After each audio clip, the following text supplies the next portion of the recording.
Dealing with my own circumstances first, yesterday I published all the information in my tax returns, not just for the last year, but for the last 6 years. I've also given additional information about money inherited and given to me by my family, so people can see the sources of income that I have. My salary, the benefit in kind of living in number 10 Downing Street, the support my wife and I have received as leader of the Conservative Party, the renting out of our London home, the interest on the savings that I have.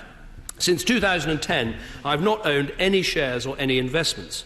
The publication of a Prime Minister's tax information in this way is unprecedented, but I think it is the right thing to do. But let me be clear, I'm not suggesting that this should apply to all MPs. The Chancellor has today published information on his tax return in a similar way to the Shadow Chancellor and the First Minister for Scotland.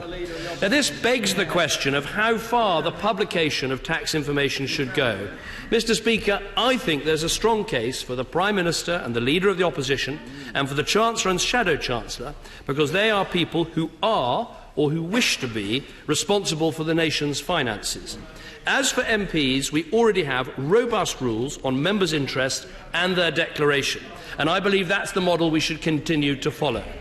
We should think carefully before abandoning completely all taxpayer confidentiality in this House, as some have suggested.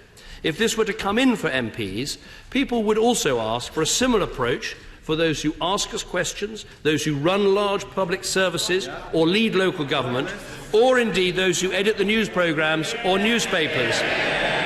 I think this would be a very big step for our country. It certainly shouldn't take place without a long and thoughtful debate, and it is not the approach that I would recommend.